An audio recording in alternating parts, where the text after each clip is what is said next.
breaking and entering, drunk and disorderly, law and order. A former prosecutor and a defence lawyer, not your typical pairing. And the result? Conversations about crime and punishment that are guaranteed to get you thinking. Welcome to Justice Matters, a weekly podcast with Lizzie Green and Joe Crowley. Our episodes are available every Monday on Apple Podcasts, Spotify and YouTube. Follow us on Instagram and TikTok at Justice Matters Pod for clips. Enjoy the episode. This episode contains descriptions of sexual offences against children. Listener discretion is advised.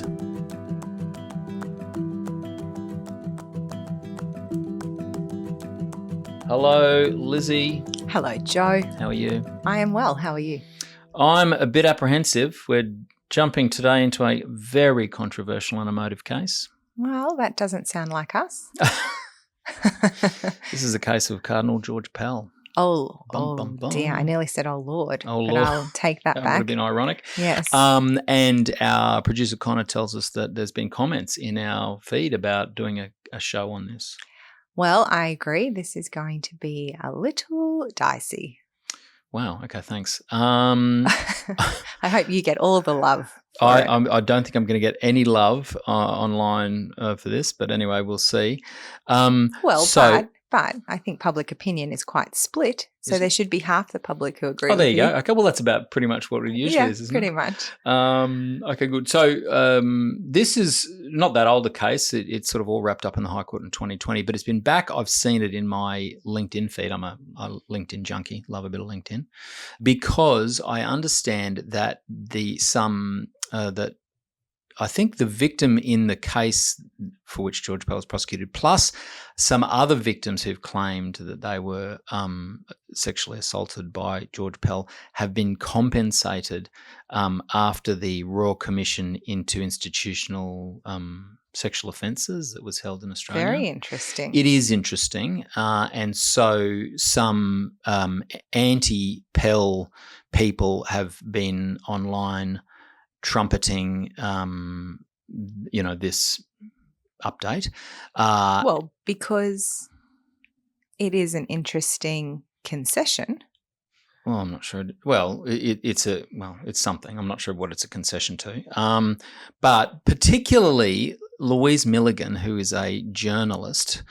I don't know how she comes up in my feed, but she does, because I'm not sure. I don't follow her. And she proselytizes about this matter regularly, it seems to me, because she wrote a book about the case, which came out, I think, after the conviction at trial, but before the High Court decision. Oh, a bit preemptive. And then when the High Court decision came down, quashing Pell's conviction, she refused to change a word in her book. Really? And I don't mind people having strong opinions, provided they are logical and rational, and they take into account facts that don't suit what they think. So the High Court saying, questioning the conviction, it was absolutely something that needed to be taken into account. And refusing to change your position, you go then, in my opinion, from being an investigative journalist to being a zealot. And, zealots are not helpful for the public, in any kind of public debate about anything. All right. So we don't agree with Louise. Don't agree with Louise Milligan at all. Let's see why. Not a fan. Why you feel like that.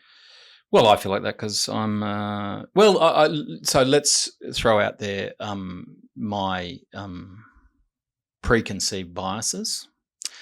Let's throw that. We all have them. Come on. I can't believe come on, you're Lizzie. admitting We all to have that. them. Yes. So I am a practicing Catholic. And I was an altar boy for at least a decade, I think, when I was growing up. Out at a Lady of the Rosary Parish in Kenmore, and I was an altar boy for at least 3 different priests, at least 3. Never had any problems, never even a hint of a problem. Okay, which is well done, you. Well, it wasn't anything to do with me. What are you saying? I'm an ugly kid? Well, it had nothing to do with me. Putting Pell aside, yeah. I don't know that you can say, oh well, I was an altar boy and I wasn't interfered with. Therefore, no, I'm not. There is plenty of evidence that plenty of people who are priests or other religious I'm not sure you leaders. can say plenty of priests. Joe, there are lots of cases. There are a number of cases, yes, certainly. I'm going to say lots. And Okay. and I Well, when you am say also, lots, that's a comparison between the number of priests that there are and the number of priests who've been convicted. And I think if you do that comparison, you'll find it wouldn't amount to lots. Enough evidence that there were offences committed by priests I accept against that. Yes, children. Accept that. Yes. And I am also Catholic. My kids go to a Catholic school. I maybe I'm not as practicing a Catholic as you are, but I don't know that I am as on board with your defence of Pell as... Sure. Well, sorry, my defence of Pell is I hope informed by my legal background, but I accept that part of it would have these preconceived biases that I have, so I'm announcing those up front. And certainly my lived experience was, I had no problems with priests. I mean, they drank and smoked too much, I think, a couple of them. But, they were lovely men. I've got very fond memories of them. Yeah, okay. And that is great. And now I have known many amazing priests as well. But that's like saying, well, I had really good teachers at school. That doesn't mean there aren't bad teachers. No, I agree. What I mean? I know. I completely accept that there are Catholic priests who have committed horrible offences against children. I just don't think Cardinal Pell is one of them, and I never thought that for no other reason than the case against him was so terribly weak. All right, so let's talk about jump into the law. I should also say I did meet Cardinal Pell once. Really? Yeah. So I was at one of these Catholic mafia functions, which I occasionally get invited to. It was a dinner, and he was the guest speaker. And he went around every table and shook everybody's hand and said hello and asked who you were and, Bubba and, Bubba, every single person in the whole room. I mean, there would have been 100 people there. I was quite impressed with him. Okay, well, this was prior to the legal proceedings? Prior to all of this. All right. Okay, so we'll sort of start at the end, or certainly the end for the legal proceedings against him in the criminal proceedings. 7 April 2020, his conviction for historical sex offences against a former choir boy is quashed by the High Court of Australia in a 7-0 victory. And I think I've said to you before, just in our discussions, that's a thumping victory. 7-0. Yes. I do not. I mean, I haven't made a study of it. And I do know a number of High Court criminal cases very well. I don't know any that are 7-0. 5-0. Well, sorry, off the top of my head, no, absolutely not. I don't know. I mean, there's only 7 judges in the High Court. They don't usually sit 7. They often sit 5. I think we would have heard if this was the only 7-0 judgment. Would we? Who's going to go up and count that? We are lawyers. We read these things. We would have read somewhere. Sure. Would we? I mean, the people who seem to be. Yeah, but was the first one for a unanimous High Court bench. I'm going to go back and look now. Yeah, well, you should have. Well, because the people who are reporting on this are journalists. And I'm sorry to say, Okay, I don't find journalists particularly good at their job sometimes. I and I don't find think they're some going to of go them back are and check very this stuff. good. So now that decision of the High Court, how you get to the High Court from a state appeal court, so the Victorian Court of Appeal, and Pell had lost in the Victorian Court of Appeal 2-1. 3 judges, 2 said maintain the conviction, 1 said overturn conviction. All right. Do you think we should just, like you just said, historical sex offences, do you think we need to clarify the charges? Yeah, sure. Let's clarify the charges. So they were 1 charge of sexual penetration of a child under 16 years, 4 charges of committing act of indecency with or in the presence of a child under 16 years.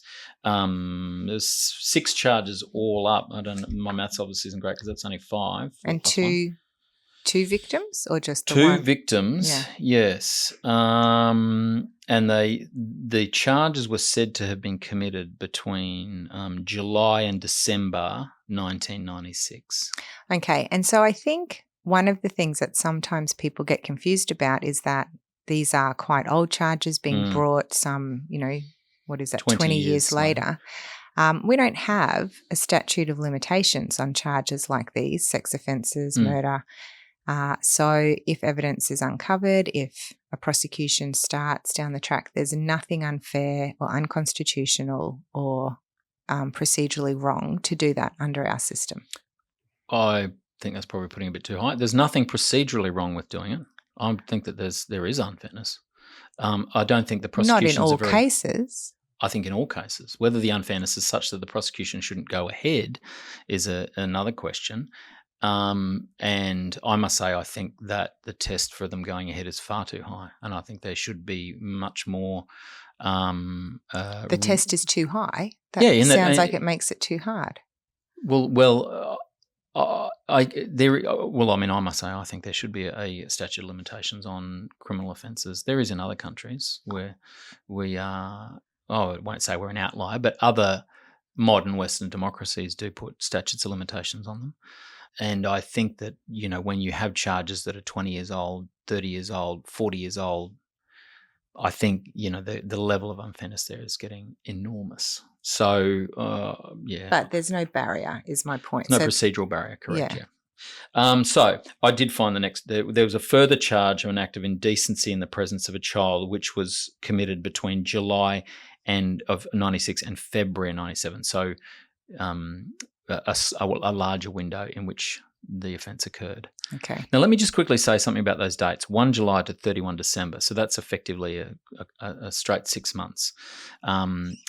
And so I suspect what has happened is the victim has said, I can't recall the date, but I know it was in the second half of the year. So they picked the dates, which is the second half of the year, covering the entirety of it from 1 July all the way through to the end of December. Which is also very often the way charges are framed when it comes to child victims. Yeah, absolutely. And I've seen, I've seen charges that just say sometime in like 1996. That's right, on or about. Yeah, 1 January 96 to 31 December. And that's because these are victims, child victims, who don't have that same sense of time or understanding of months or days or whatever. And so they shouldn't be precluded from having their matter prosecuted because they can't pinpoint a date or a week or a month. No, sure, but it does create an enormous amount of unfairness because, see, if you say, for example, the offence occurred on the 2nd of February 1996, well, somebody can then go and pull out a diary for the 2nd of February 1996 and say, well, I wasn't there, I was doing this, I was doing that. But as soon as you say in this 6-month period, that really makes it difficult for them to say, well, I wasn't there, because it's like, well, it's a 6-month period. You're presumably going to be there for part of the 6 months. Yeah, I accept that.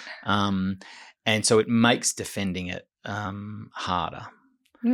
It does make it harder, but I don't think that means it's unfair to do it that way, because the other side of that is that because a child, and sometimes these child victims are under 10, it means a child can never get justice because they don't know the days and weeks and months. They have to have that ability. Well, I think it does make it unfair. Whether it makes it so unfair that the trial shouldn't go ahead is, I think, the question. And I don't think enough emphasis is put on the level of unfairness it creates for the defendant. And you say, children, under 10, sometimes they don't understand as well. Yeah, I completely accept that. But when we're talking about historic sex offences, they were at that age at the time of offending. They are now older. And so you say, well, they struggle to pinpoint it. And I completely accept that. But it does create a big level of unfairness against a person trying to defend against it. Police and prosecution do what they can to make it a smaller time frame as possible. Like, we had cases where they would say, well, it was after I'd been to Dreamworld for my birthday, but before I got this teacher in my class. So they do as much as they can to narrow that window. Yeah, absolutely. Yeah, I appreciate that. But it does create a level of unfairness. And anyway, certainly the High Court pointed out the level of unfairness that Cardinal Pell faced because of the age of the charges against him, and they did list off specifically what those problems were that he faced. But let's just give a brief overview. So all the offences were alleged to have been committed at St Patrick's Catholic Cathedral in East Melbourne, and they were all said to have occurred after the solemn mass on a Sunday and within months of Cardinal Pell becoming Archbishop of Melbourne. So the hierarchy of the church, you've got priests. I think there's some level between priest and bishop, but anyway, you've got a priest, you then become a bishop, you then become an archbishop, although not always, and then you become a cardinal. And the Where cardinals are the Monsignors? Yeah, they're in there somewhere. I don't know. But the cardinals are the one who vote for the Pope. So the movie that's out at the moment with Ray Fiennes in it called Conclave. It's about Cardinal. So Cardinal Pell was involved in the voting for the Pope. And he was the only cardinal in Australia. Australia doesn't always have a cardinal. We've always got archbishops. We don't always have a cardinal. So I don't think we've got an Australian cardinal at the moment. I think we've got a Ukrainian cardinal who's in Australia. What do you have to do to be worthy of being a cardinal? I don't know. I mean, I suppose you've got to be, I don't know, very learned and holy and who knows. Yeah, who interesting. knows. You would think all the priests are doing the same good things. Yeah. Some of them are just not doing as well as others, I suppose. Okay, so let's, part of the reason that I've been, not overly excited about running this case, talking about this case, is because, there's such strong public feeling about it. Because I think it is used as a vehicle to express people's outrage at the fact that priests committed sexual offences against children. And, that's a terrible thing. Completely accept that. But I think that anybody who's talking about this case needs to be aware of the fact that there are strong feelings involved and that, we shouldn't pile onto this case anything more than the criminal responsibility of Cardinal Pell. People claim that he was responsible for not doing more to stop priests in his charge from committing sexual offences. I think that the Commission into Sexual Offences of Children in Institutions has found that maybe. I must say I didn't read their report.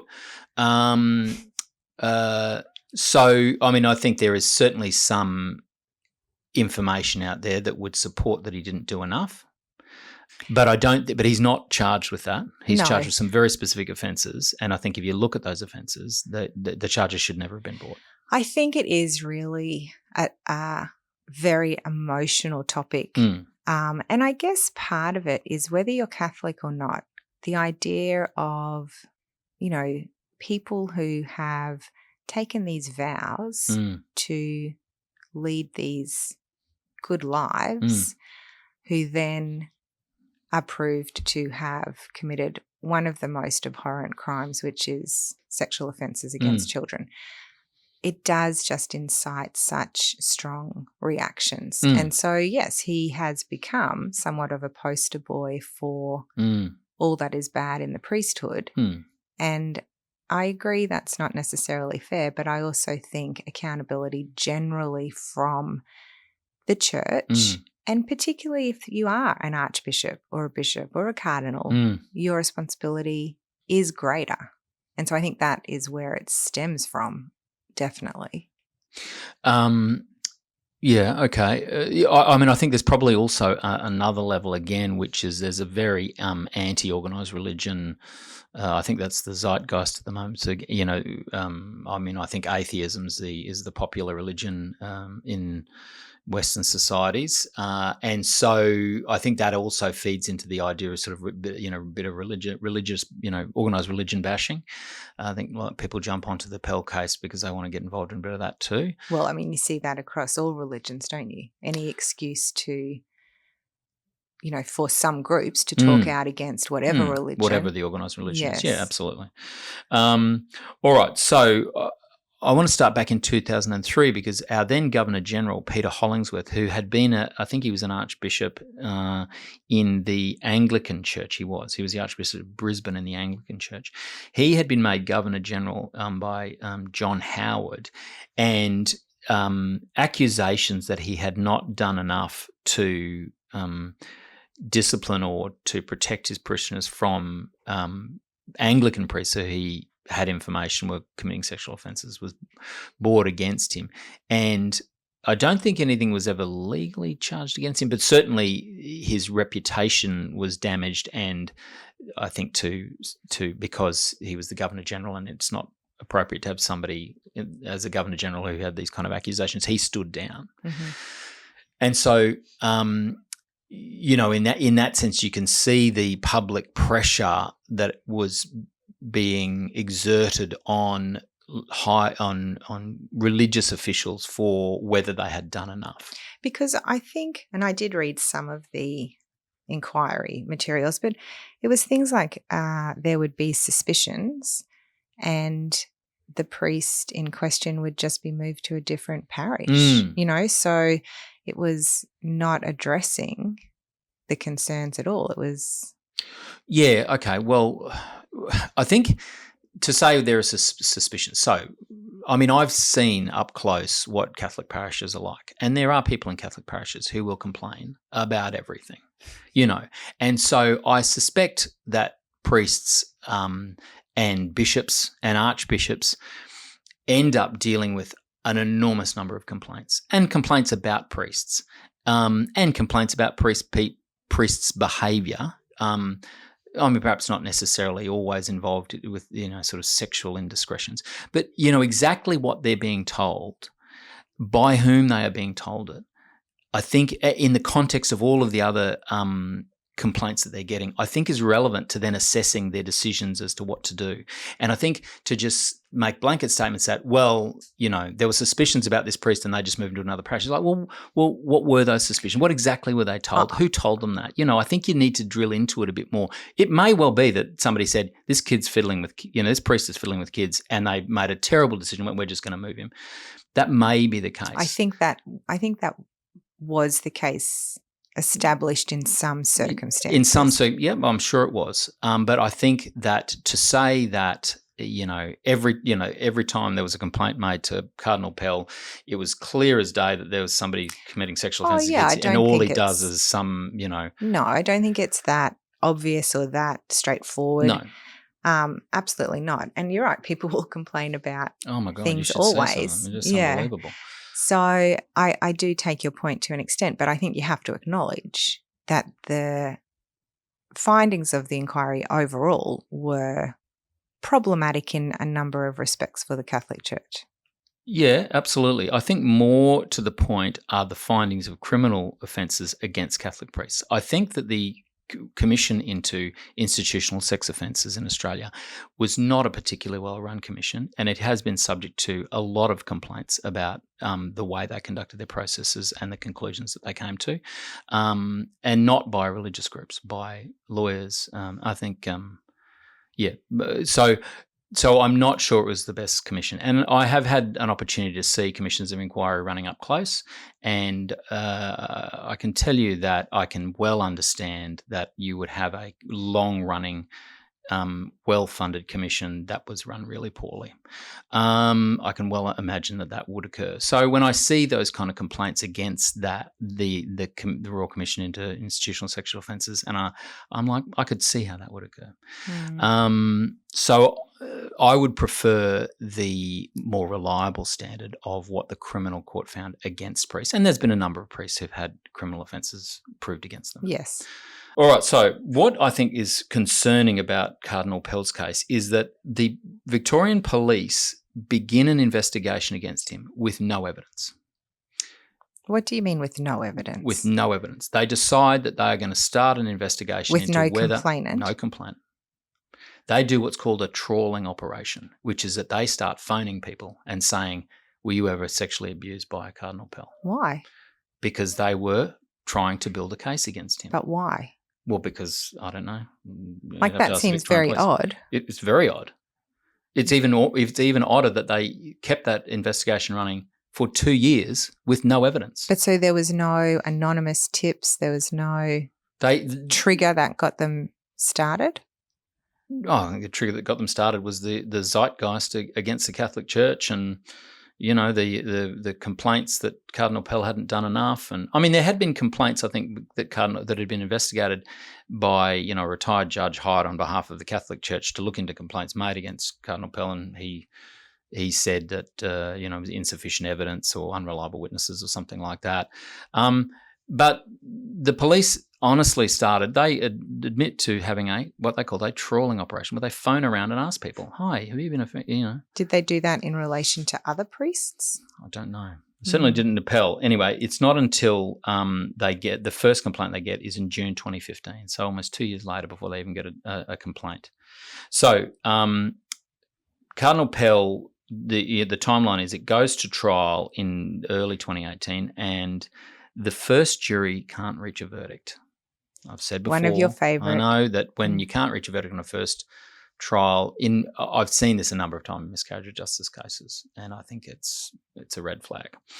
They can't reach a verdict, so that they run a second trial, and Cardinal Pell is convicted on 11 December 2018 and is sentenced. Of all 6?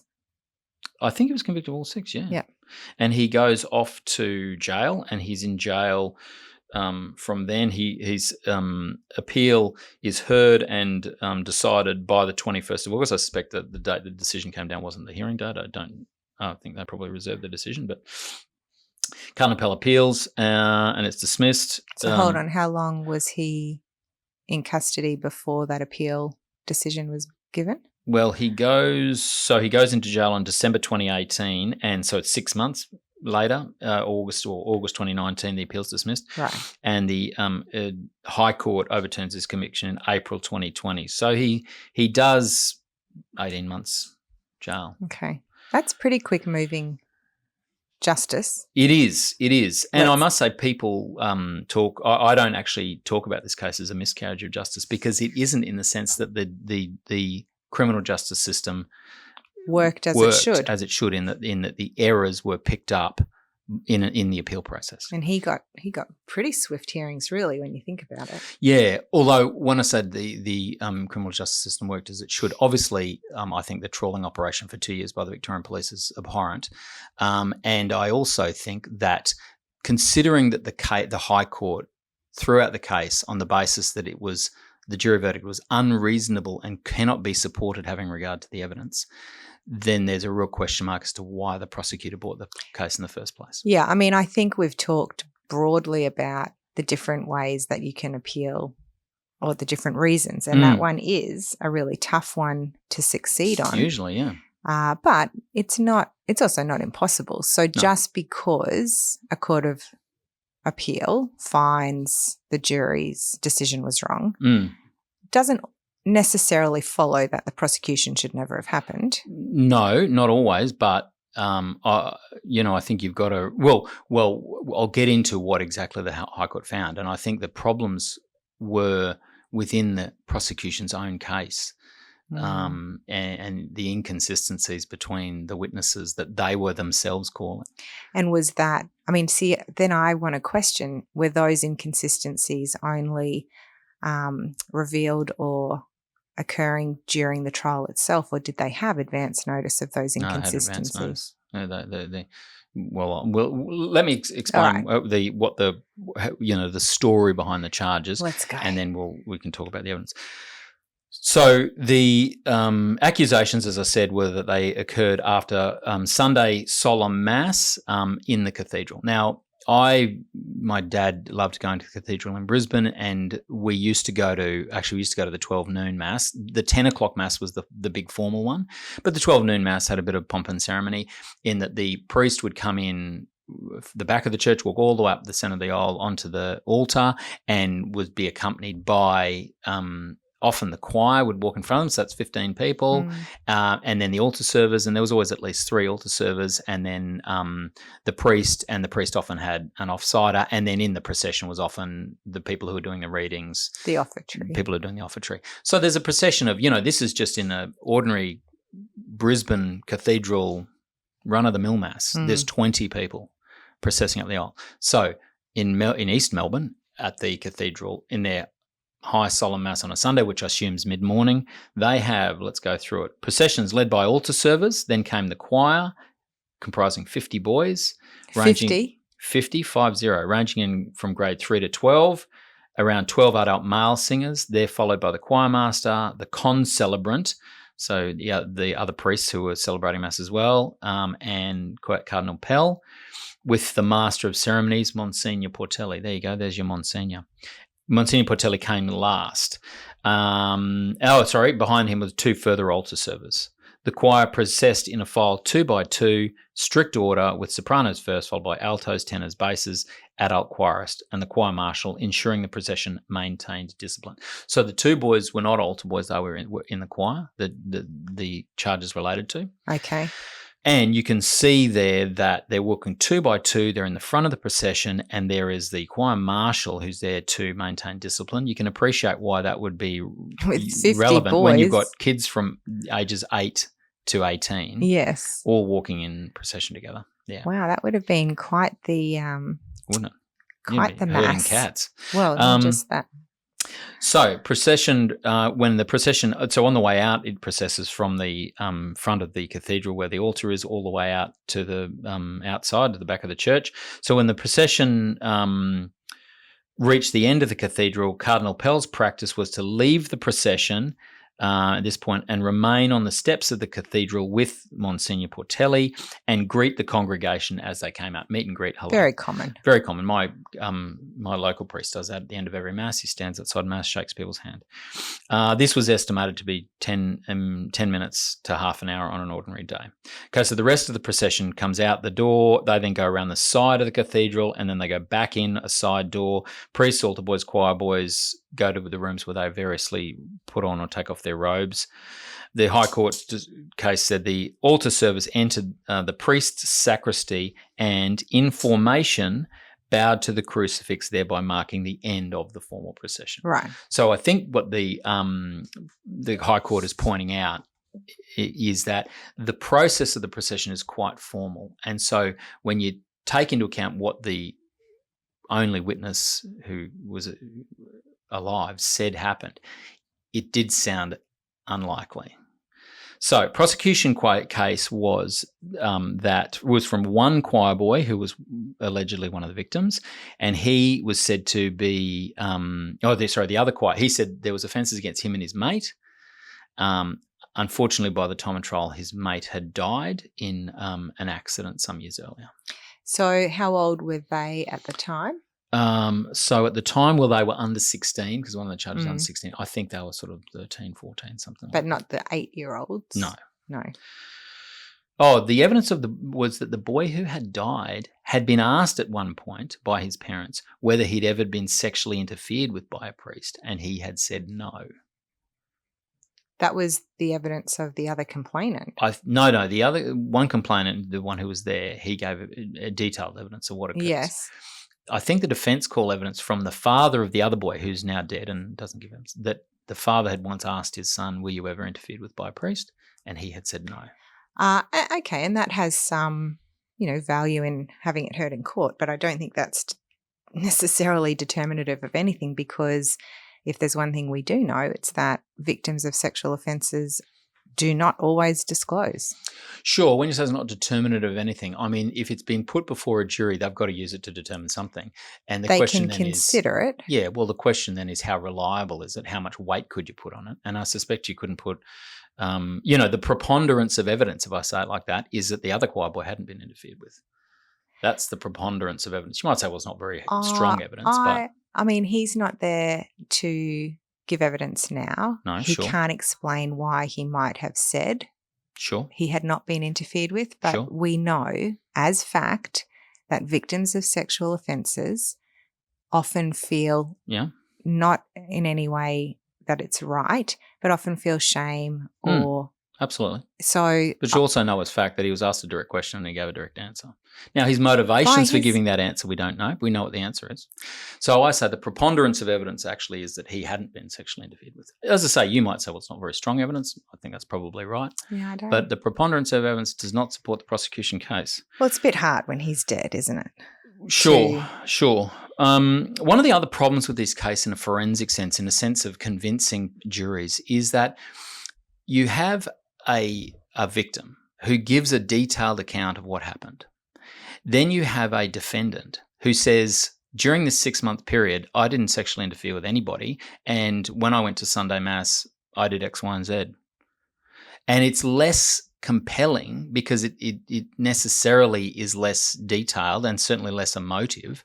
And, I think when you get a person, a witness sitting in the witness box giving a detailed account of some harrowing event and they're clearly emotional about it, I think that is forensically, in the sense of convincing people, quite powerful. And it is less powerful to have somebody go, wasn't me, didn't do it, wasn't there.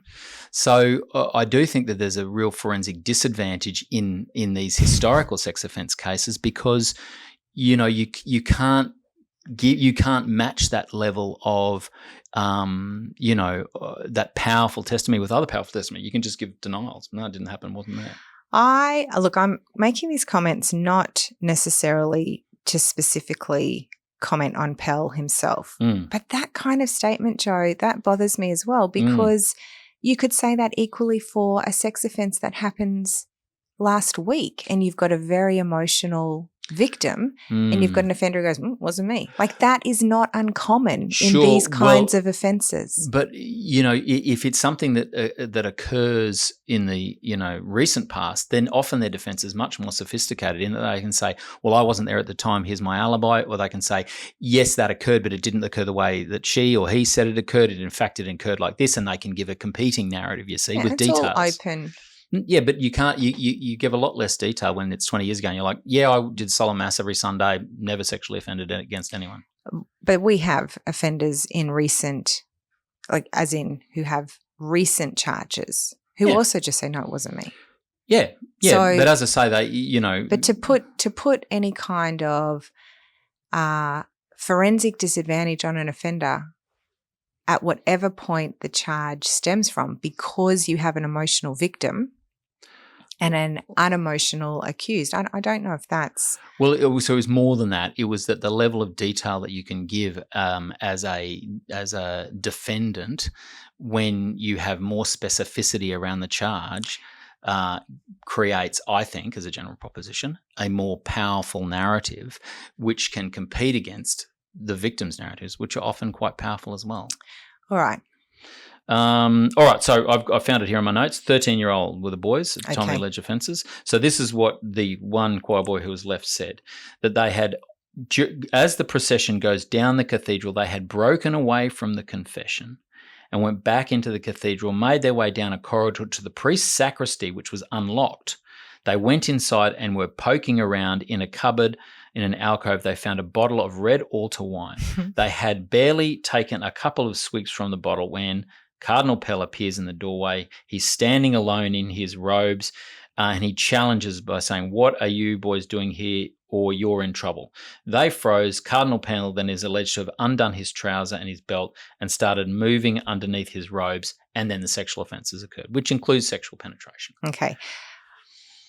Right up until you talk about the movement under the robe. That vision of two 13-year-old boys sneaking the church wine, you can just picture that happening, can't you? Exactly my point. Powerful narrative. I love that. Powerful narrative, and the response to it is didn't do it, wasn't there. So less powerful narrative. So the defense rejected outright, and they raise a number of really improbabilities in it. So I often hear people when you discuss cases with them and they say, yeah, but it could have happened. It's like, yeah, it could have happened, but that's not the test. The test is that, is there a reasonable doubt that it happened? And, I think when you look at the formality of the process of processing out of the church, the choir boys all being 2 by 2, and there being a choir master watching them, to duck off and then make it back to the sacristy where all the rest of the people are heading anyway, because they go out the church and down, around the side and back up and into the sacristy, and and get there and then spend time rooting around, and then Cardinal Pell immediately seems to appear, even though he usually stands at the front greeting people, and then he's in his full robes, and archbishops wear, pretty extensive robes. And then he, manages to get through all his robes, commit sexual offences against 2 children and get out without anybody walking in. I mean, it just is so unlikely. And for somebody who has, done lots of child sex offence cases, unusual. That's not how sexual offences against children usually occur. They're not this opportunistic somebody just appears and rapes a child and then disappears. Okay. They are a relative or a friend who groom them. Stop. Yep. This is not a stranger. This is not someone swooping in at the park, raping a child at the park and then running away. It may not be their friend, but it's someone who is known to them and someone who is in a position of authority, and it's a place where they are familiar with. You can't equate it to like a stranger rape. Well, because that's not what it is. Well, when you say it's somebody who's known to them, I mean, what do you mean? There's 50 choir boys. So what? They know that. Who's the Archbishop's not going to know all 50 kids' names? He's the Archbishop of Melbourne, not the Bishop of East Melbourne. He swoops in, does a mass at the cathedral. We're talking. And you reckon he knows all 50 boys' names? Mass. Yeah, he's saying he does this every Solemn Sunday. Mass every Sunday. Every Sunday, we've got. And he's based somewhere else in Melbourne. He's the Archbishop. We are both teachers. We have had to familiarize ourselves with huge cohorts of students, 122 students in a semester. If you're like me, which I hope you are, I know the names of my students throughout that semester. You get to know them. You cannot tell me, Joe, this is not a stranger. Well, it's not a complete stranger. Yeah, absolutely not a complete stranger. And if we want to think about statistics of sex offences against children, that massive percentage of offenders are known to the victim. Yeah, I think known a bit more than certainly in the cases I've done. Their stepdads, their boyfriends, their cousins, their stepbrothers, their grandfathers, or they are friends of those people who are in the house, who have interactions. Joe, you cannot deny that. Who are in the house, but that's different from everyone turning up to a church where nobody lives and doing a job and then leaving. God lives there. That's beautiful that you say that. Thank you. Okay, so obviously the defence reject this outright, and Cardinal Pell, who's open and interviewed by police, and he said that the most rudimentary interview of staff and those who were choir boys at the time would confirm that the allegations are fundamentally improbable and also most certainly false. He says that he and his master of ceremonies were at the front of the cathedral after Mass. I always did, whilst the sacristan and assistants would be in the sacristy cleaning up. So in the sacristy where the children with his boy or this now man said that the offence occurred. So the High Court sit down and they go, well, these are the problems that Cardinal Pell faced because it was 20 years old. The disadvantages include the delay meant that Pell had lost an opportunity of making inquiries and exploring the alleged circumstances closer to the time the events had occurred, where he may have uncovered additional evidence to throw doubt on the choir boys' allegations. Most of the opportunity witnesses, i.e. the witness who give evidence of how long things took and what opportunity the Cardinal had to do it, could only give evidence of the practice or routine, whereas had the trial been closer to the date in 1996, they might have been more specific to recall the subject of events. So I just want to explore that. I mean, they can't recall a specific mass. They can only say, well, my recollection is that we always did it like this. The usual course of things. Correct, which doesn't preclude that on one occasion it didn't occur like that, you see. And so if you could say, no, it was definitely Mass on this day, then somebody might have a recollection of exactly what happened on that day. And so, he's at a disadvantage in that all of the witnesses could truthfully only say, because they can't specifically remember every Mass that occurs over a 6-month period, that wasn't, I never saw that happening, or that wasn't how we usually did it all. And the dean of the cathedral, who was the dean of the cathedral in 1996, he was now in a nursing home, unable to give evidence. And I think Monsignor Portelli was there and did give evidence. But the passage of time diminishes the capacity of defence to fully test the choir boy's evidence. And the other choir boy would have been a material witness but wasn't available. Yeah, I think, and again, I think maybe we are not at cross purposes here, but your focus obviously is on Pell himself. I'm listening to the things you're saying, and in your, in your desire to discuss what happened to Pell, I worry about the general statements you're making about sex offence cases or sex offence victims. And so I'm responding to that, not necessarily to Pell himself. Yeah. And I mean, I'm upfront. I'm basing that on my lived experience, if you want to say that, of cases that I've run. Yes. And I mean, of cases I've read, because you end up reading cases because you have to do sentences and blah, blah, blah, and the facts of those. And this case always stood out for me. Before I knew about the trawling and all of that kind of stuff, it really stood out because it is unusual in terms of the way the offending occurs. Yeah.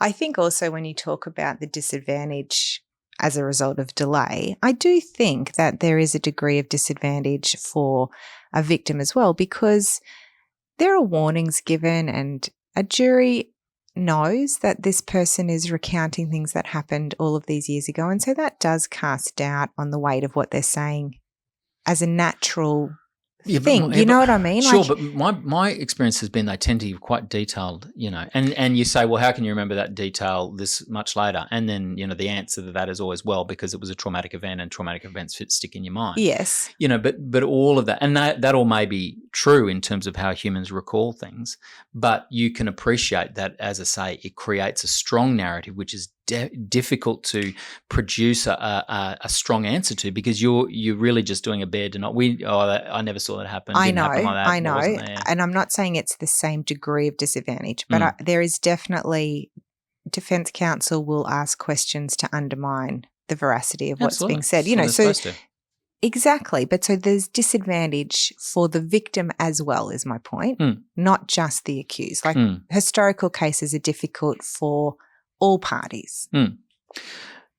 Yeah, just so the victim doesn't have their liberty at stake and they aren't going to go to jail. They are dealing with something that allegedly has had a massive impact and is very difficult to deal with. Yeah. But let's get back to Pell. Yes, okay. So the problems for the prosecution case, the problem was that they had, they have an obligation to call all material evidence. So they have to call all of these people who were regularly in the solemn procession, who are all going, yeah, didn't happen, never occurred, never saw it, unlikely, wouldn't have done it happen like that. Did they say it didn't happen, or just it was unlikely? Well, they couldn't say it didn't happen. They just say, I never saw it. I never saw anything like that. Yes. It's unlikely that choir boys would have ducked off because they couldn't. We were back at the sacristy too quickly. Yes. All of that, we always saw Cardinal Pell standing out the front of the church talking to people for ages. So that's what they said, so that within the prosecution's own case, there is this tension, because half the witnesses, or more than half of them, are giving evidence which really doesn't support their case. So that was one of the things that the High Court later pointed out. It's like, well, within its own case, there is these incredible inconsistencies. And unbelievably, the Victorian Court of Appeal, who find against Pell, he appeals and he loses 2 judges to 1. They say that the evidence of the witnesses, apart from the choir boy, left open a realistic possibility that the offending that was described had occurred.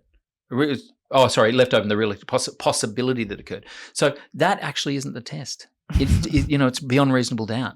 It's not, is it possible to occur? I know. It's possible you get hit by a meteorite while you're walking to your car. Sure, that's possible. Yes, not likely. I'm not disputing that. And this is part of the problem. It was a very high-profile case. So the Chief Justice of Victoria sits on it, and the President of the Court of Appeal sits on it.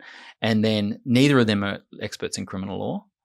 And then they get another judge on it who is an expert in criminal law. And the Chief Justice and the President find against Pell, and the expert on criminal law, Justice Weinberg, finds for Pell. So, I think that is absolutely telling. Yes, I'll grant you that. One of the things, interestingly so, sometimes I think we've mentioned it on this podcast, appeal courts will acknowledge that trial courts see and hear the witness give evidence.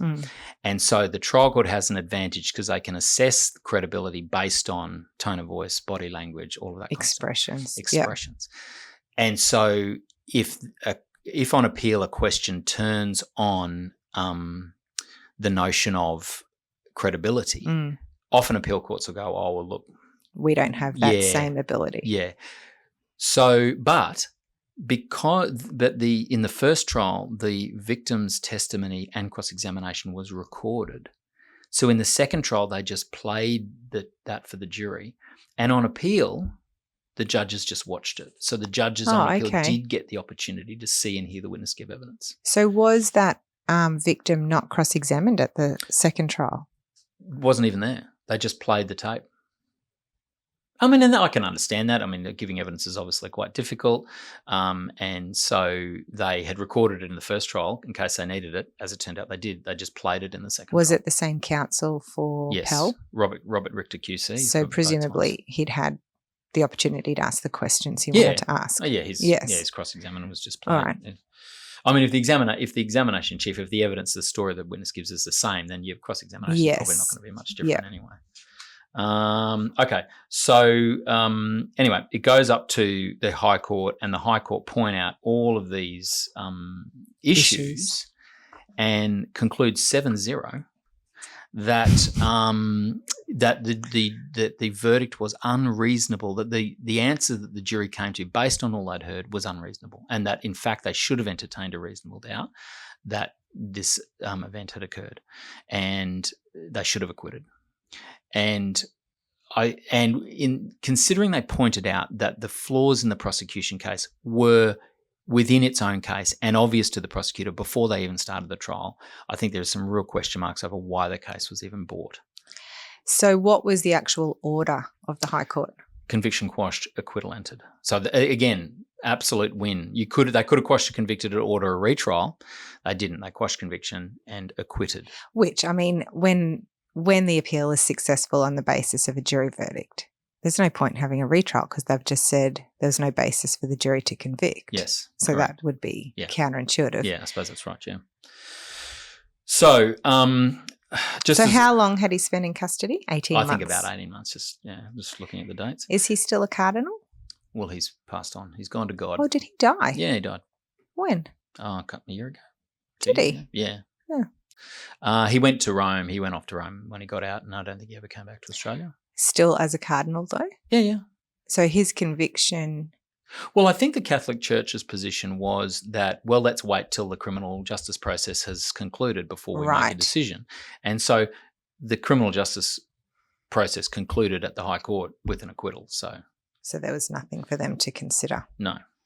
Interestingly, there was as there always is with these kind of high-profile cases, there's a side story, which is that there was all of these suppression orders about reporting the case, which were they for his benefit or the victim's benefit? That was for I think it was to not prejudice the jury. Okay.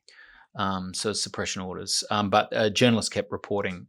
High-profile religious person has been, this kind of stuff. So apparently there's 21 separate publications from 6 corporate groups, 19 individual journalists, all who were, I think, prosecuted for contempt of court. Oh, my goodness. The courts got very cranky about it and prosecuted journalists for contempt. Wow. I don't know what the result was of all 19. I suspect they didn't get 19 convictions, but the court, very much wanted to send a message that if we give a non-publication order, you do not publish. Yeah. I mean, it all came out in the end anyway. Were you surprised that he had a jury trial? Interesting. I don't know what the rules are in Victoria about jury trials in terms of how hard it is to get a judge alone. I mean, again, you'd have to look at. Off the top of my head, I would have thought you'd want a judge alone because it's such an emotive case. And generally, the judges this would have been done in the county court in Victoria, and those judges tend to be criminal law experts. They're criminal barristers who then become judges, so they would be very familiar with what a child sex offence case looks like. Yeah.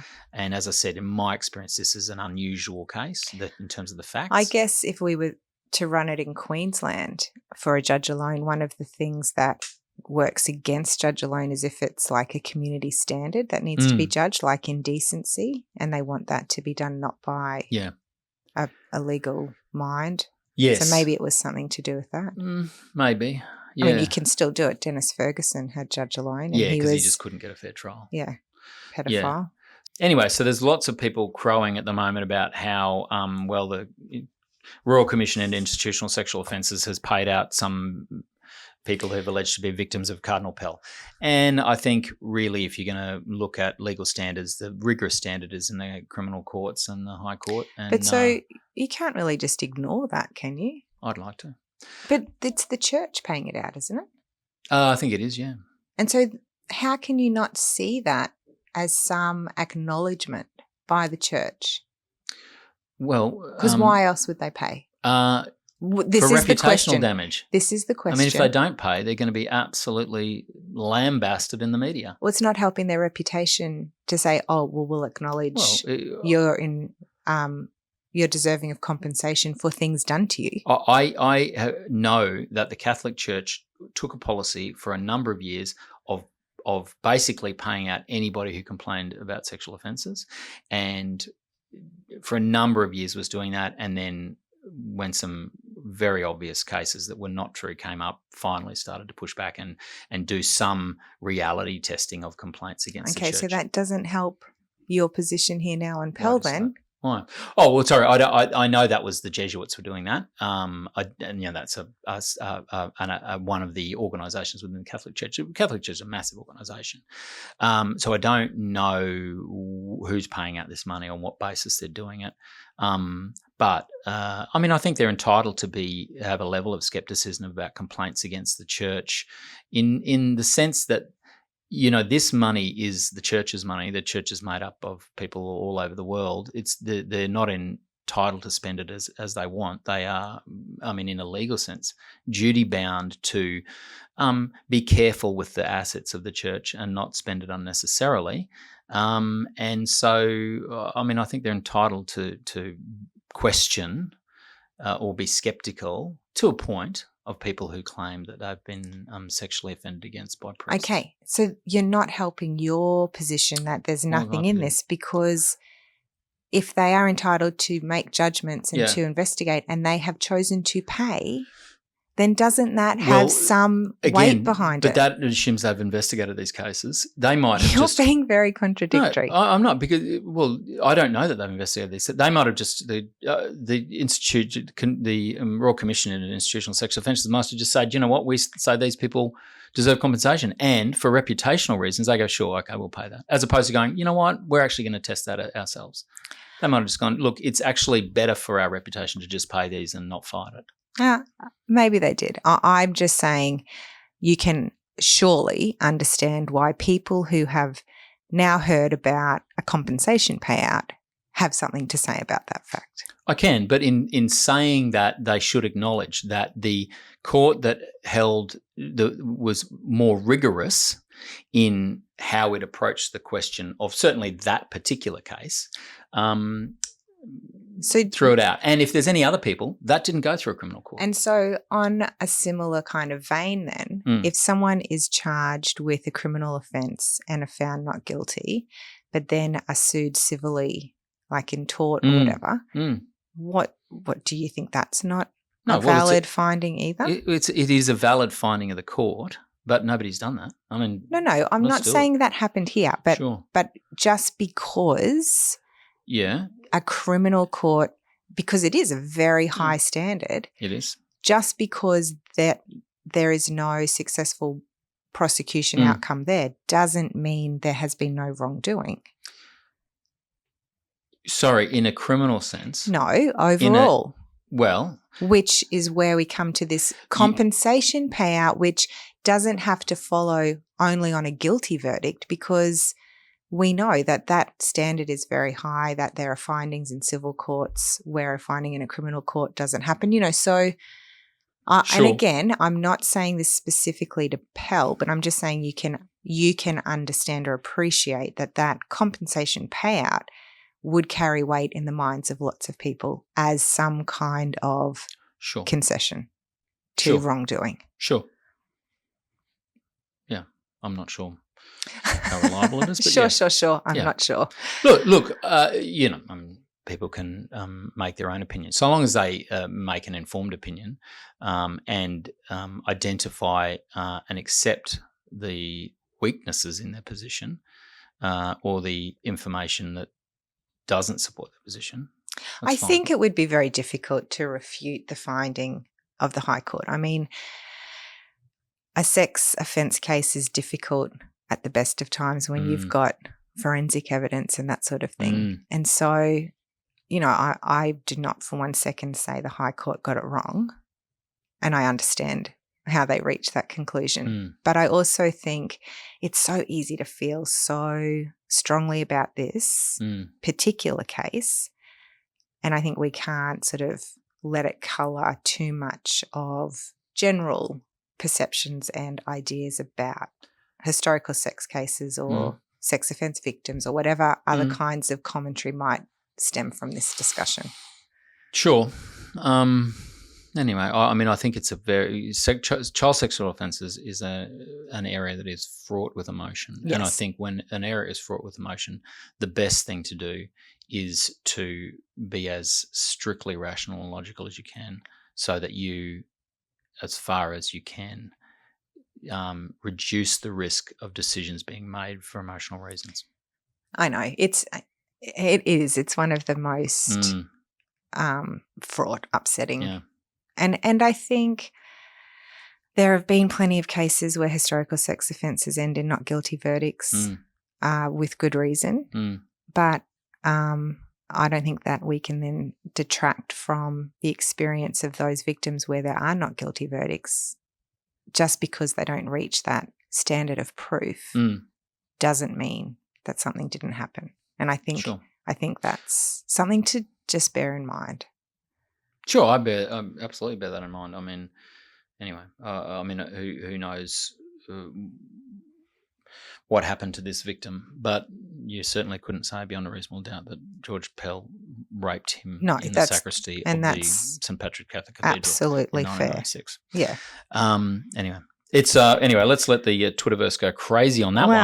TikTokerverse or whatever it's called.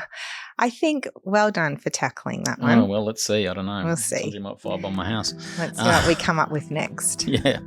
All right. Thanks. Thank Lizzie. you, Joe. Thank you for listening to the episode.